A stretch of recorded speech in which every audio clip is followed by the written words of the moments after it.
Donc entre 1226 et 1270, Saint-Louis réside à Paris, sur l'île de la Cité, dans le palais de l'île de la Cité, mais il n'y réside pas en permanence, puisque c'est encore un roi itinérant.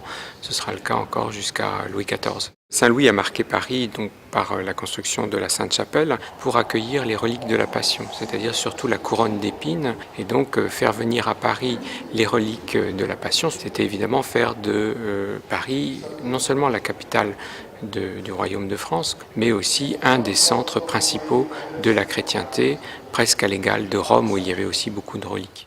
Alors Saint-Louis est parti 2 fois en croisade, en 1248 puis en 1270, et lors de sa deuxième prise de croix, Saint-Louis a fait la tournée des établissements religieux, bien sûr à la Sainte-Chapelle, bien sûr aussi à la cathédrale et dans divers autres établissements religieux de la capitale. La croisade le conduit jusqu'en Tunisie pour des raisons qui sont assez mystérieuses.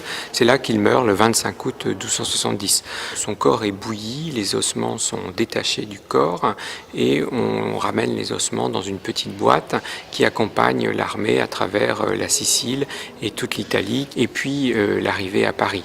Il y a une veillée à la cathédrale, à Notre-Dame de Paris, où il continue à accomplir des miracles, ce qui vaut à Saint-Louis d'être canonisé 27 ans après sa mort en 1297.